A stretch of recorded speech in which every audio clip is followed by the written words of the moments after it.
Basahin nga po natin ang Romans 6 verse 3 hanggang verse 4. Sabayan niyo po ako. Hindi ba ninyo alam? Tignan po ng masama ang katabi at pakisabihin, hindi mo alam? Sabay irap, no? Na tayong lahat, ano sabi? Hindi ba ninyo alam na tayong lahat na nabautismuhan kay Kristo Jesus ay nabautismuhan sa kanyang kamatayan? Sapagkat tayo'y namatay, pakitignan ulit ang katabi, no? At sabihin, ba't buhay ka pa? No?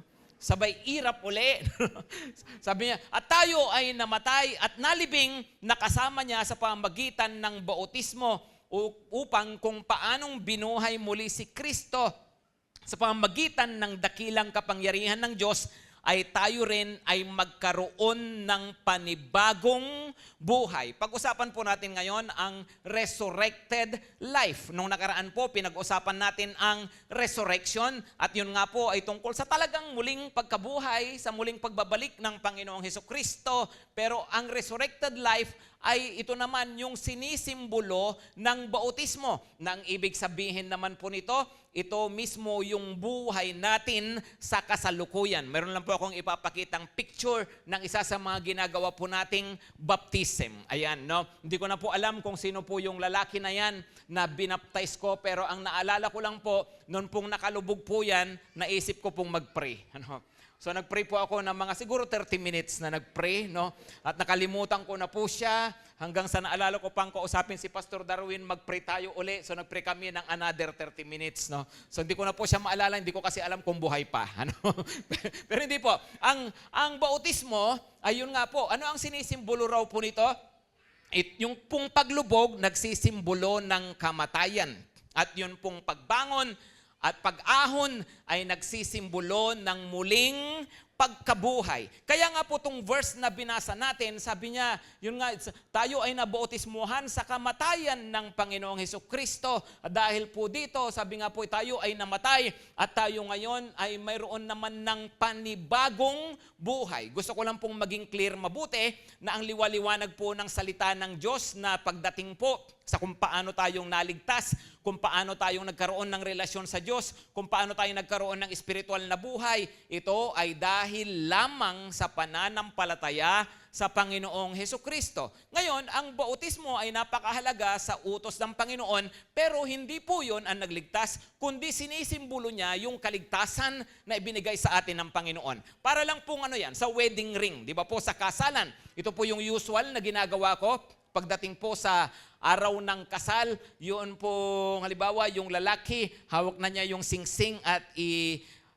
uumang na po doon sa daliri ng babae at sabi ko sa kanya, sabihin mo ito, at sasabihin nga po ang mga salitang ito, tanggapin mo ang singsing na ito bilang tanda ng aking pagtanggap sa iyo bilang aking asawa at ng pagbibigay ko ng sarili ko sa iyo bilang iyong asawa. Magsasama tayo sa hirap at ginhawa, sa kalungkutan at kaligayahan, sa karamdaman at kalusugan, hanggang paghiwalayin tayo ng kamatayan. Uy, sinong kinilig doon? No? Ngayon, ang tanong, yun bang singsing ang nagkasal sa kanila?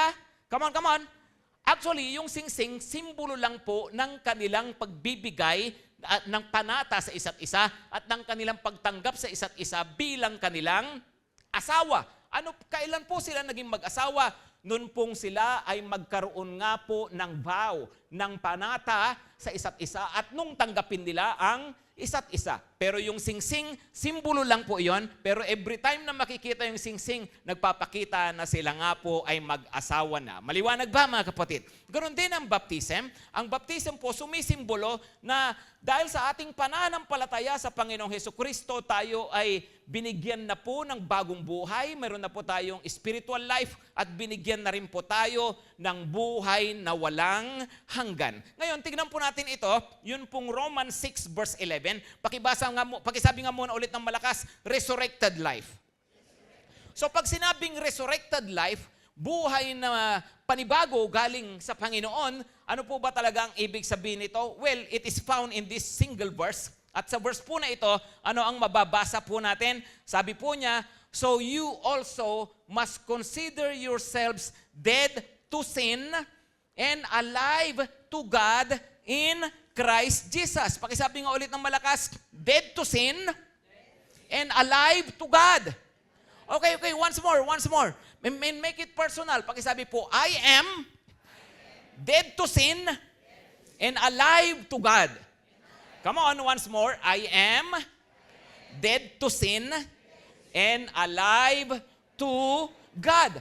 Ito pala yun. Ito yung buhay na mayroon tayo ngayon sa katawang lupa po na ito. We are dead to sin, but we are alive to God in Christ Jesus. So unahin po natin yung number 1. Ano po ulit yung number 1? I am alive to sin. Patay na ako sa kasalanan. Pakitignan po yung katabi, pakibati po, happy condolence. Ayun nyo? O sige, ito na lang. Mayroon po, sa ibang simbahan po, pag po, di ba, mayroon po silang ginagawa na tumingin sa kaliwa, tumingin sa kanan, tumingin sa likod. At ano ang sinasabi? Peace be with you. Tayo po, iba po tayo, tumingin sa kaliwa. Come on, tumingin sa katabi. At pakisabi, may you rest in peace. Tumingin sa likod, pakisabi, may you rest in peace. O kasi, yun naman talaga ang totoo. Di ba? Hindi patay sa physical, kundi ano raw po, patay na tayo sa kasalanan. No, at sabi niya, dahil nga patay na po tayo sa kasalanan, ano raw ang dapat mangyari? Dapat daw ay hindi na tayo nabubuhay sa kasalanan. Gusto ko munang sabihin ito sa inyo mga kapatid bago natin ituloy ang pag-uusap na to. Kasi kami po ay mayroong ginagawa na tinatawag na Preaching Academy at nagtuturo po kami sa mga kapwa-pastor ng preaching. At ito po ay kasama ko si Pastor Reggie Santiago, Pastor Manric Tan, si Pastor Stephen Prado. Nagtuturo po kami sa iba pang mga pastors. At ba't ko ba sinasabi ito? Kasi po isa sa pangunahin talaga na purpose nito ay talaga pong i-emphasize na pag nagpipreach ay itinuturo dapat talaga kung ano ang sinasabi ng salita ng Diyos. Hindi lang motivational speaking, hindi lang mag-inspire, hindi lang magbigay ng kung ano-anong mga guide sa buhay, kundi kung ano talaga ang sinasabi ng salita ng Diyos. At isa nga po sa talaga rin po na ina-address namin, yun pong tinatawag na self-help preaching. Ano po ba yung self-help preaching? Well, andyan po sa screen, ang self-help preaching daw po ay, pakibasa nga po ng malakas, refers to a style of teaching or sermons that focuses primarily on practical steps for personal improvement, happiness, and success rather than focusing on traditional theological doctrines, sin, or salvation. Kasi nga po yun ang hilig ng mga tao. Makarinig tungkol sa kung paanong yumaman, kung paanong maging healthy. Walang masama doon, right? Kung paanong maging successful sa buhay. Well, walang masama po doon. Pero kung hanggang doon lang, sa totoo lang po, wala nang kwenta ang simbahan. Right? Kapag hindi na pinag-uusapan yung tungkol sa katwiran, tungkol sa kabanalan, tungkol sa kasalanan. Bakit? Kasi po ang gusto ng tao, yung laging masaya. Pero ayaw nila na nagigilty po sila. Right? Gusto laging maganda sa pakiramdam. Gusto yung laging pampalubag loob. Pero teka muna, sabi po ng Panginoon, kaya po tayo andito para makinig sa kanyang salita at hindi lamang po para lamang po marinig natin ang gusto natin. Kasi sabi nga rin po ng salita ng Panginoon, darating ang panahon, ang mga tao ay pipiliin nilang makinig na mga gusto nilang pakinggan. At yung mga nakakakiliti lamang sa kanilang mga tenga. Pero hindi po ganon. Ang salita po ng Diyos ay ibinigay po niya sa atin at yun po yung ating pinapakinggan. Kung ano ang sinasabi niya, yun dapat ang naririnig sa church at hindi lamang po kung ano po yung gusto natin na marinig. Amen, mga kapatid? Come on, amen po ba? So kapag ganon po pala, ay talaga pong, kaya nga po, ang Panginoong Hesukristo bumaba sa lupa dahil sa ating mga kasalanan. Kaya nga po ang Biblia andyan para ituwid din po ang ating mga buhay. Kaya nga po kailangan maintindihan natin, ano ulit sabi niya?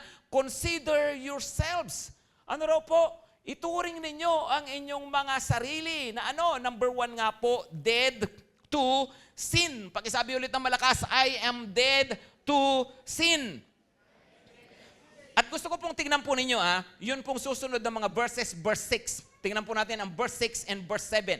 Sabi niya, alam natin na ang dati nating pagkatao ay naipako na sa krus kasama niya upang mamatay ang ating makasalanang pagkatao at hindi na tayo maalipin pa ng kasalanan. Verse 7, sapagkat ang namatay na ay pinalaya mula sa kapangyarihan ng kasalanan. Pakisabi po, dating pagkatao. So ano raw po, sabi niya, ang namatay na, if you are dead to sin, patay ka na sa yung dating pagkatao. Ibig sabihin, hindi na nare-revive yung dating pagkatao. Dapat hindi na bumabalik sa dating buhay. Meron daw po minsan, yun pong isang biyanan sa kayong kanyang manugang, magkasama po sila sa bahay hanggang nga po naatake sa puso yun pong biyanan at siya po ay namatay. So itinawag po sa punerarya, kinuha na po yung kanyang labi at isinakay na. Tapos nung dadalhin na nga po sa punerarya, yun pong biyanan na yun, nalubak po yung sasakyan. Nung pong malubak, naalog po yung bangkay, na-revive. Nabuhay muli. O dahil dyan, siyempre, hindi natuloy, ibinalik sa bahay at nabuhay pa po siya ng mga 15 years. After 15 years po, naatake po uli. Nung pong maatake, itinawag ulit sa punerarya, isinakay po ulit sa sasakyan at umalis na po yung sasakyan. Mamaya po, yung driver, nakita niya na sa side mirror, mayroon pong humahabol, yun pong manugang. Humahabol po talaga, humahabol. Sabi niya, gumaganon siya. So hinintuan siya. Pagdating, sabi sa kanya, "Oh sir, bakit? Anong problema?" Hiningal pa, sabi niya, "Anong problema sir?" Sabi niya, "Please lang, ingat kayo sa lubak." Baka nga naman mabuhay pa uli. No? Pero yun na nga po no? Ibig sabihin po, yung pag patay na, dapat di na bumabalik sa dati. Amen? Kaya nga sabi niya, yung inyong lumang pagkatao. Kasi nga po, pagpatay, hindi na responsive yan. Right? Right? Hindi na nagre-respond. Tama po ba? Nakakita ba kayo ng patay na yung nanay at sabi nung anak, "Nay, ba't mo kami iniwan? Mahal na mahal ka namin. Mamimiss ka namin." Tapos sasabihin ng nanay, hindi nyo ako dinadalaw. Nung buhay pa ako, hindi nyo ako kinukumusta eh. Hindi ba? Pwede pang mag-response, right? Right? Ano pa? Hindi rin reactive. Tama ba? Hindi rin reactive na ano ba? Kaya pa bang mag-react pag patay na? Of course hindi. Right ba? "Ba't mo kami iniwan, daya-daya mo? No? Iniwan mo. Bakit ka ba? Sakala mo, kakala ko walang iwanan." Kung makakapag-react pa yon, pwede sasabihin niya siguro, "Bakit? Ginusto ko ba? Ikaw kayo mamatay." Hindi nga. Di ba? Kasi nga, hindi na nga makapag-respond, right?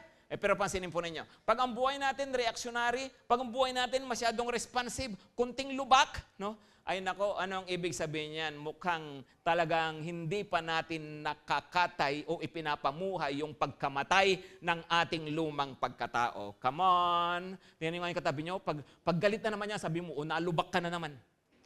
No? Pag ano yan, mapagpatol, no, lahat na lang pinatulan. Kaya ang daming kaaway sa social media. No? Laging nalulubak yan. Di ba? Pambira, ang dami mong relationship na pinapasok, no? Ang dali mong bumigay sa tukso, no? Dating buhay, no? Ano raw po yun? Pambira, mukhang nalubak ng nalubak. Tingnan po natin mabuti ito, mga kapatid, no? Sabi po niya, doon sa verse 6, dahil patay na tayo sa kasalanan, ano raw dapat? Yung ating makasalanang pagkatao, yung ating dating pagkatao, dapat patay na talaga yan. Utang na loob, wag nang i-revive. Amen?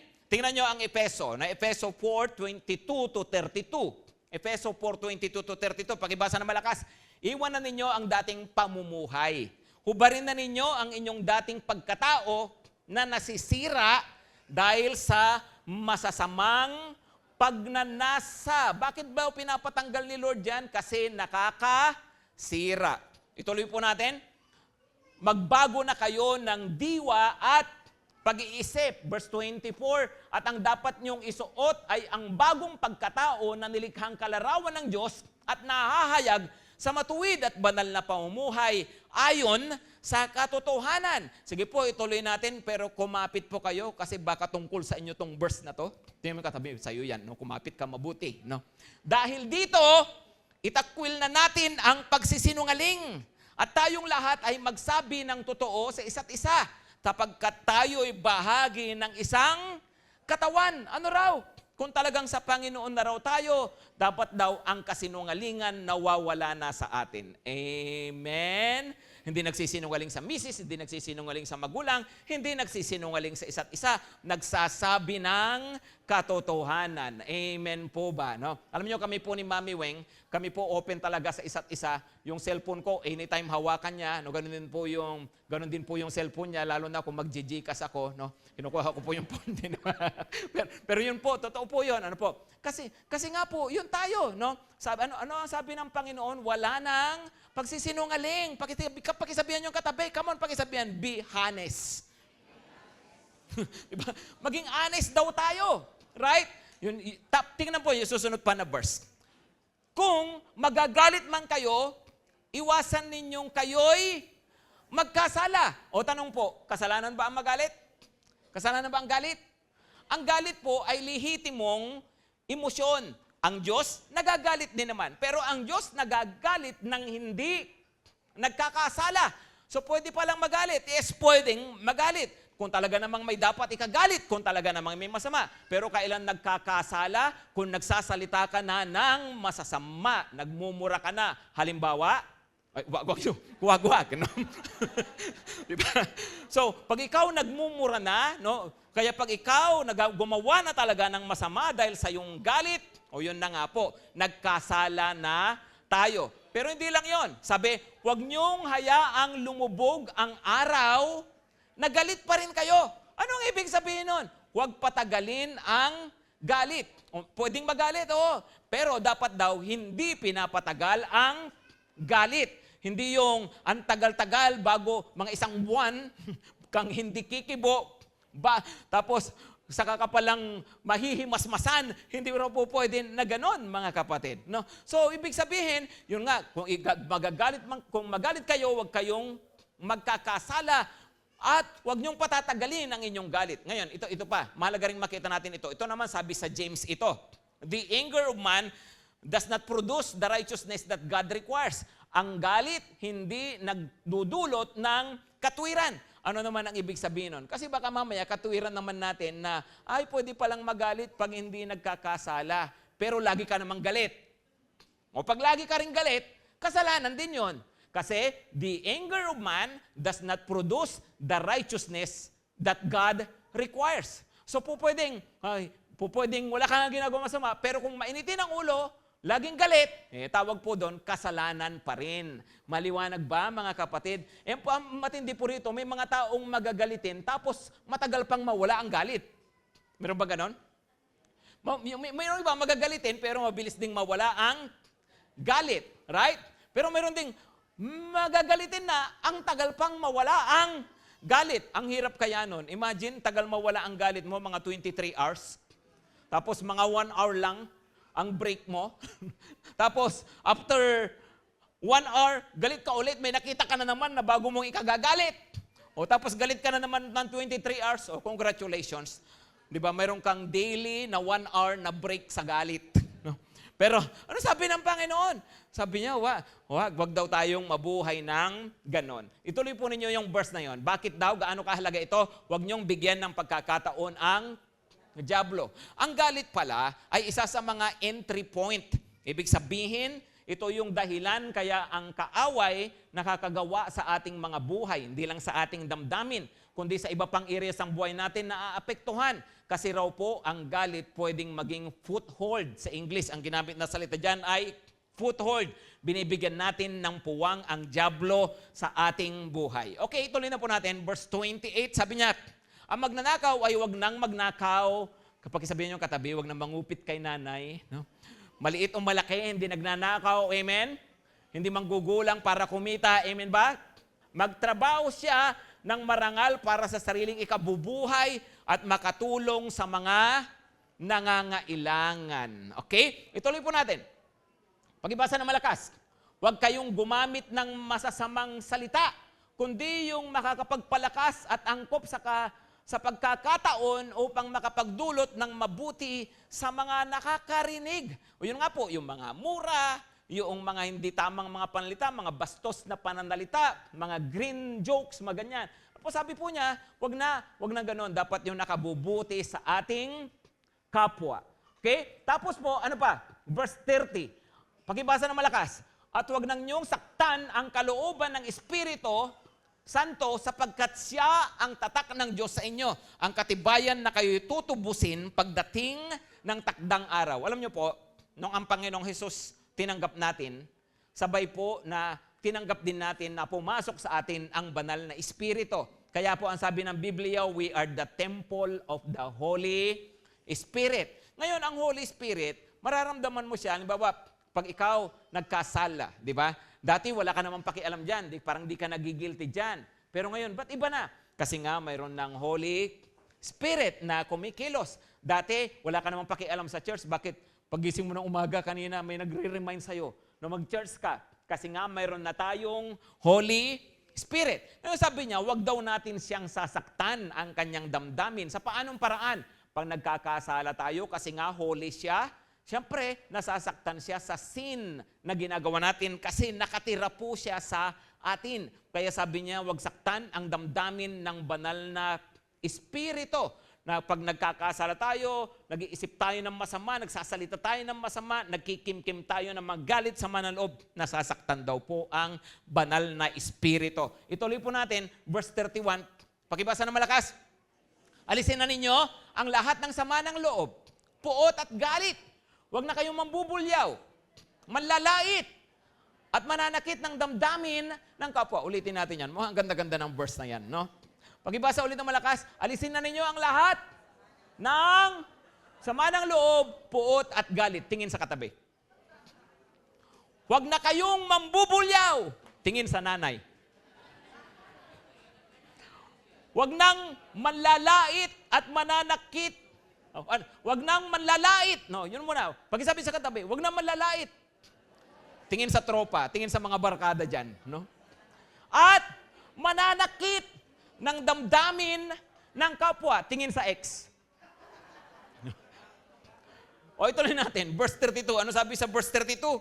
Sa halip, maging mabait kayo at maawain. Magpatawad kayo sa isa't isa tulad ng pagpapatawad sa inyo ng Diyos dahil kay Kristo. Amen, mga kapatid. Yung pala yun. Sabi niya, patay na kasi yung dating pagkatao. At dapat ay ito na, nabubuhay na tayo ng bago at hindi na binabalikan yung mga dati. Maliban doon, maliban sa sabi patay na tayo, makikita nyo rin po kung babalikan nyo po yung verse 7, ang sabi niya sa verse 7, sapagkat ang namatay na ay pinalaya mula sa kapangyarihan ng kasalanan.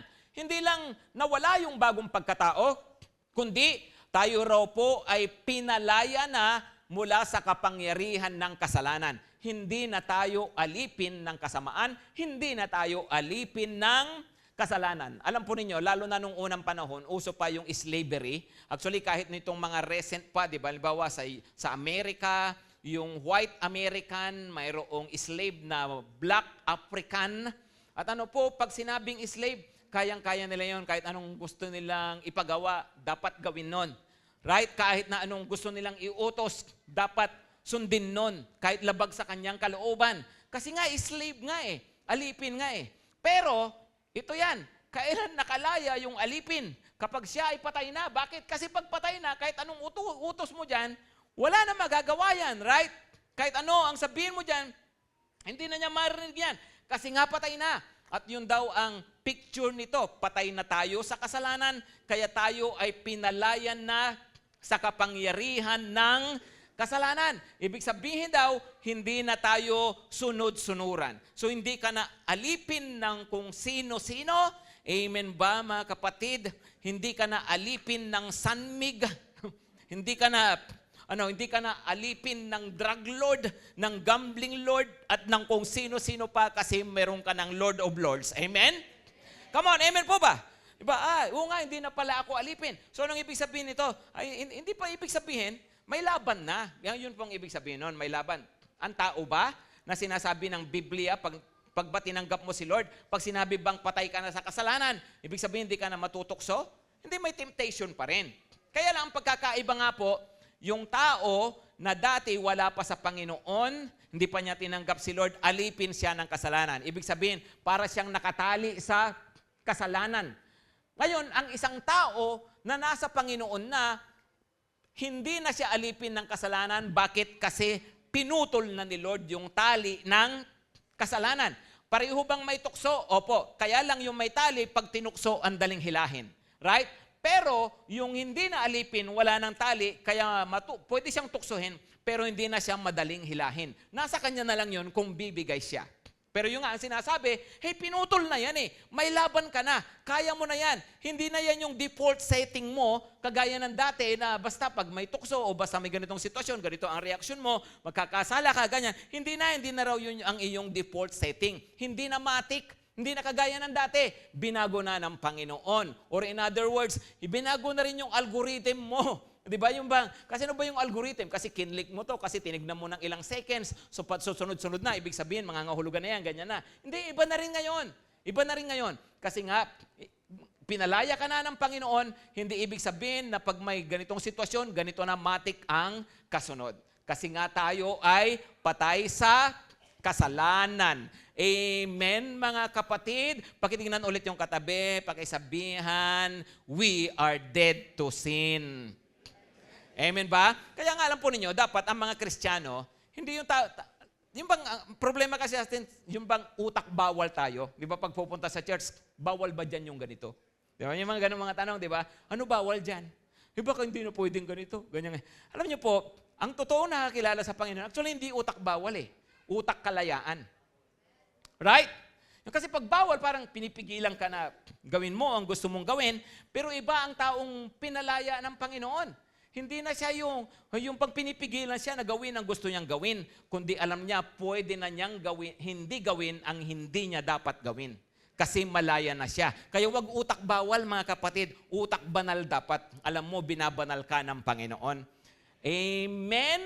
We are dead to sin. Number 2, pakisabi ulit, personal, I am alive to God. I am alive to God. Tayo po ay buhay na sa Diyos. Tingnan ninyo ito verse 12 hanggang verse 13.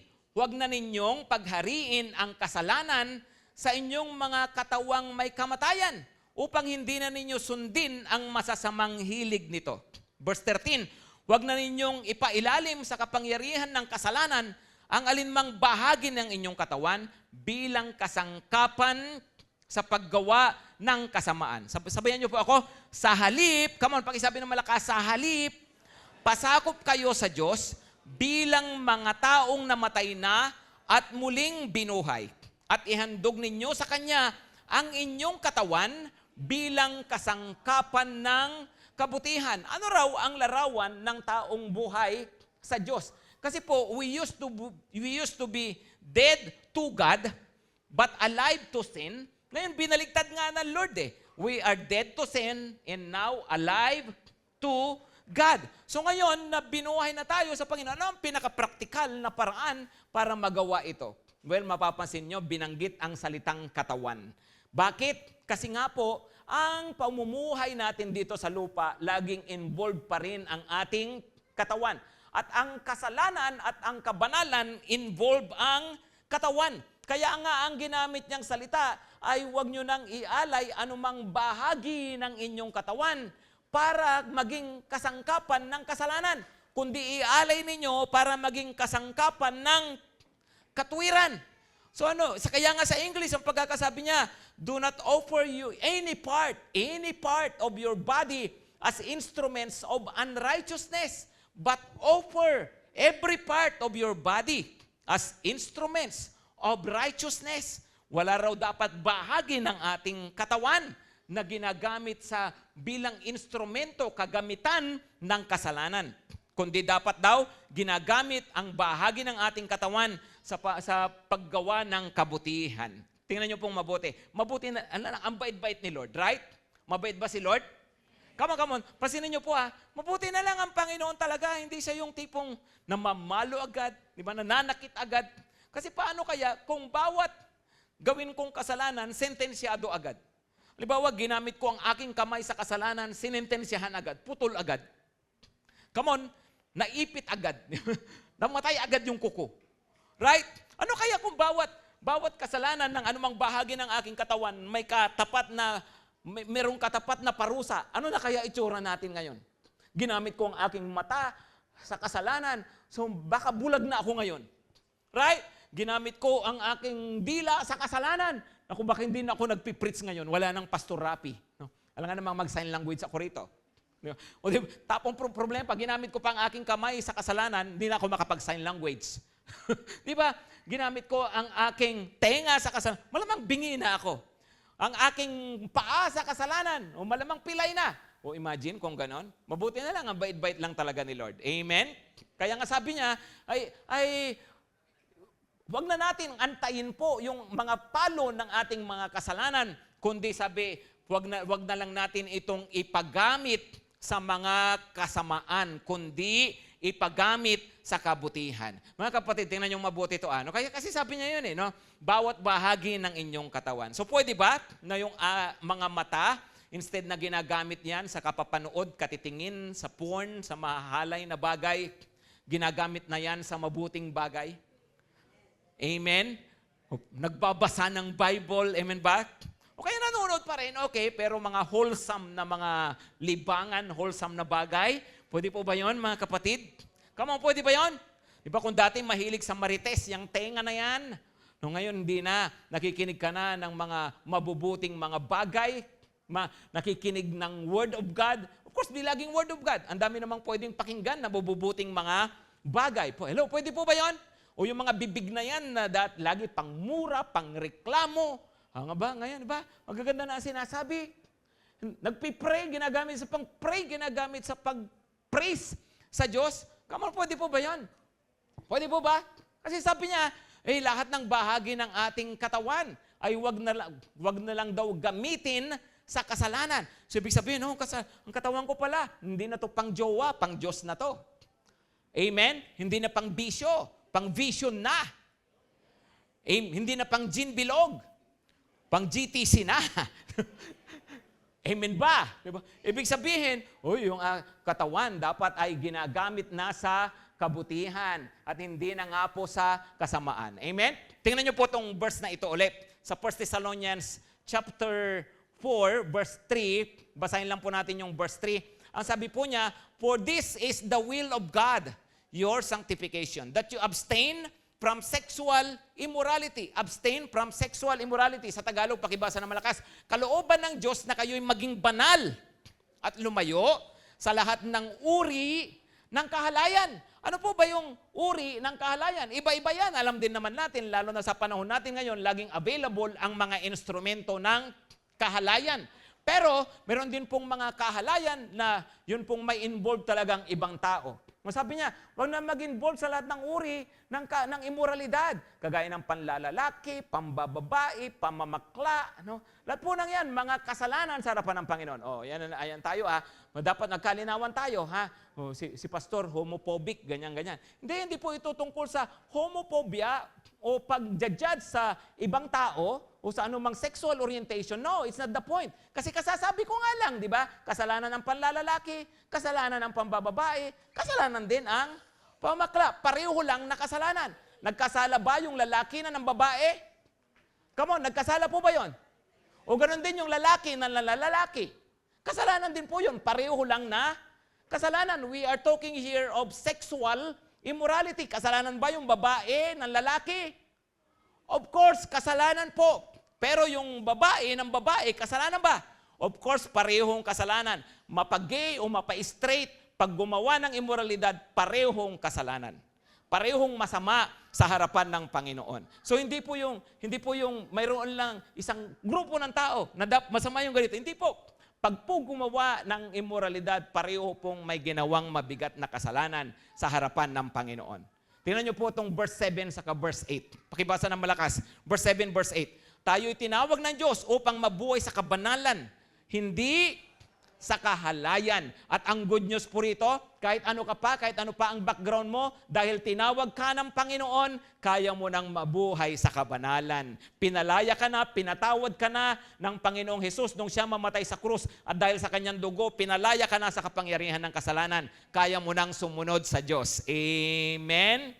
Amen? kaya nang mabuhay ng matuwid at ang may kabanalan. Ituloy po natin ang pagbabasa. Sabi sa verse 8, kaya nga ang sinumang humamak sa aral na to ay humahamak hindi sa tao, kundi sa Diyos na siyang nagkakalob sa atin ng kanyang Espiritu Santo. Yung ganyang mga aral pala, no, ganyan palang mga salita. Hindi lang kasi yan galing po sa tao. Ako po, pinipreach ko lang po sa inyo kung ano sabi ng salita ng Diyos. Pero ito, salita ng Panginoon. At hindi po galing sa tao. Kaya sabi niya, hindi ito tungkol sa tao, kundi ito ay tungkol sa sinabi ng salita ng Panginoon na dapat daw nating ipamuhay. Amen, mga kapatid. Alam niyo po, pakisabi nga ulit ang malakas, resurrection. Ganito po kasi yan. No? Ang resurrection po, ayun nga, yung tayo ay bibigyan ng bagong katawan balang araw pag namatayin na po tayo. Muling mabubuhay ang mga patay. At ano yung katawan na yon? Mayroon pong katawan na hindi na nasisira, katawan na hindi nabubulok. Sabi niya, katawan na wala ng sakit, katawan na perfect, katawan na pang walang hanggan. Yun daw po yung mayroon tayo. Ang tawag doon, glorified body. Pakisabi ng malakas, glorified body.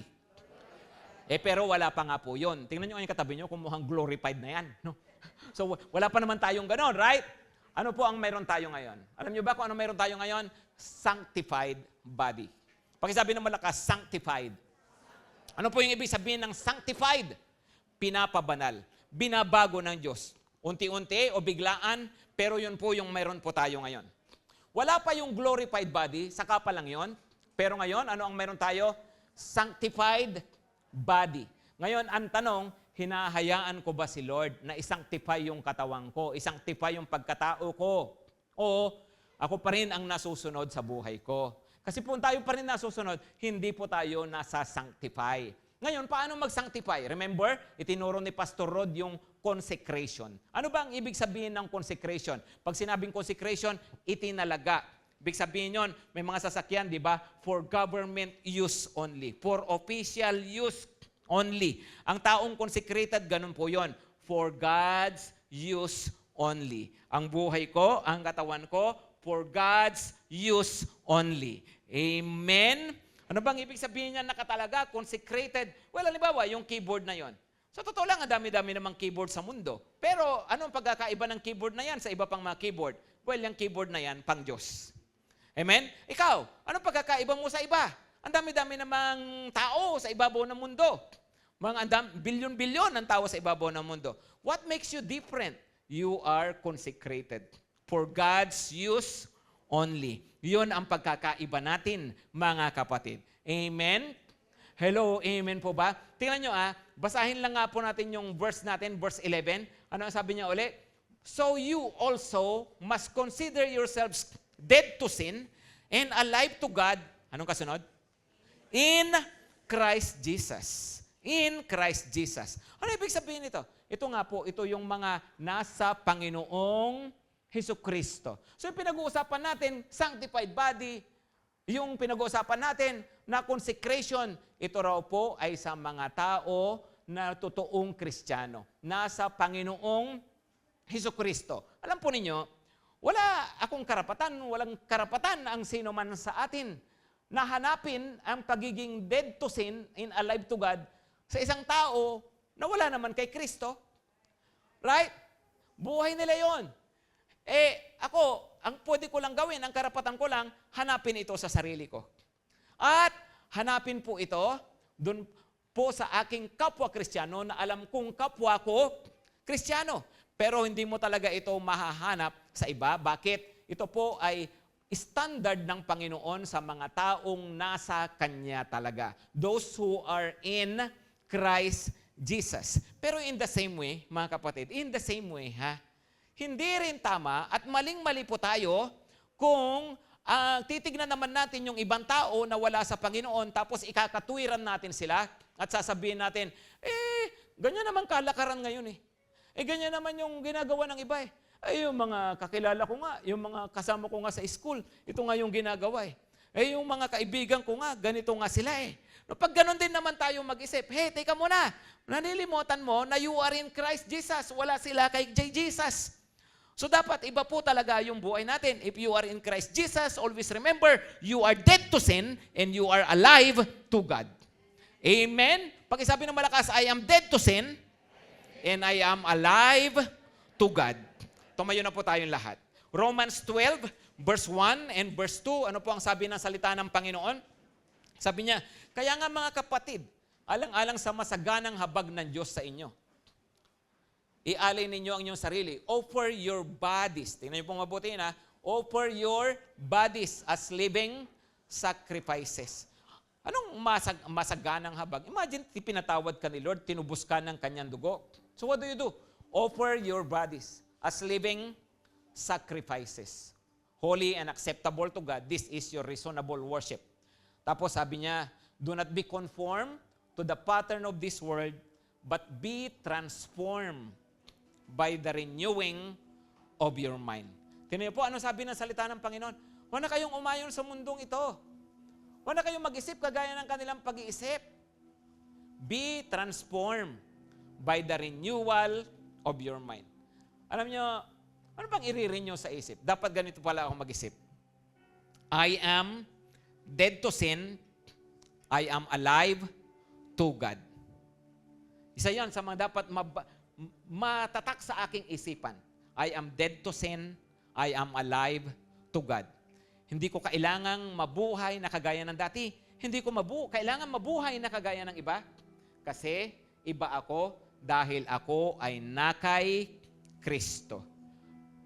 Yumuko po tayong lahat at pumikit. Personally, lapit po tayo sa Panginoon. At sabihin niyo po sa Panginoon, magpasalamat muna tayo. Thank you, Lord. Thank you, Lord, that I am in you. I am yours. Salamat, Panginoon. Niligtas mo ako. Pinatawad mo ang aking mga kasalanan. Thank you, Lord. Sabihin niyo po, Panginoon, I see myself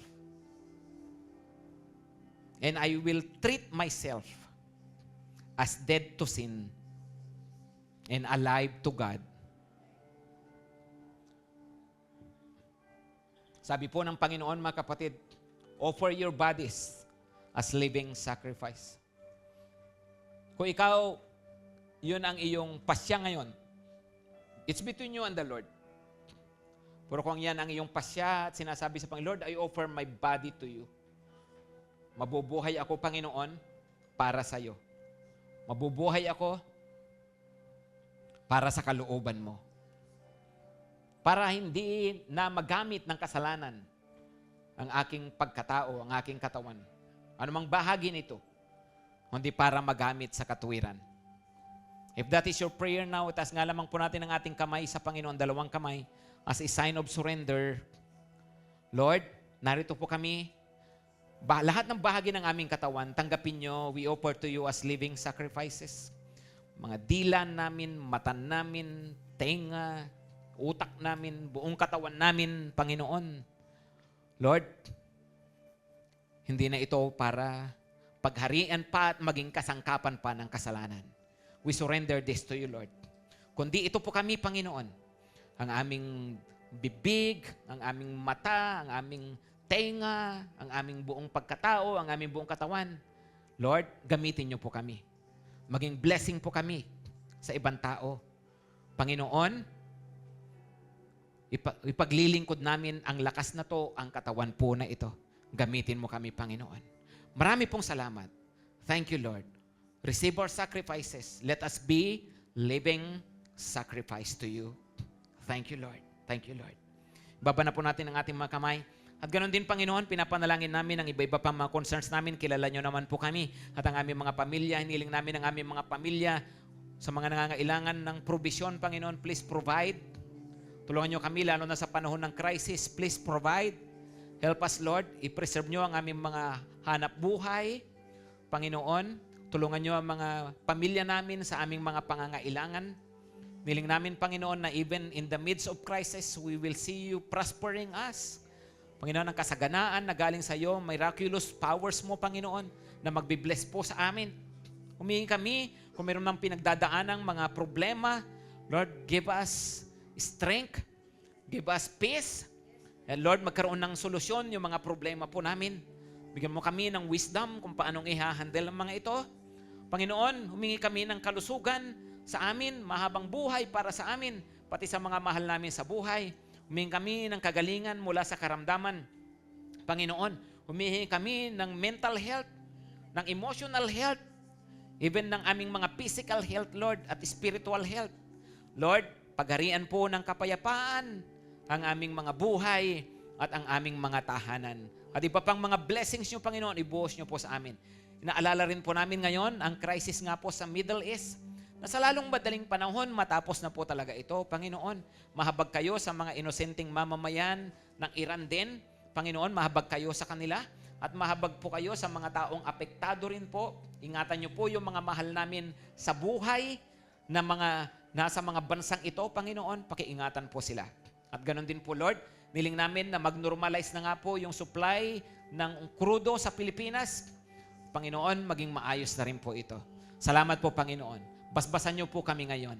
At ngayon, mga kapatid, ang pag-ibig ng Diyos Ama, ang grasya ng Panginoong Hesukristo, at ang pagsama ng banal na Espiritu sa araw-araw ay tanggapin nating lahat, ngayon at magpakailanman. Amen at amen.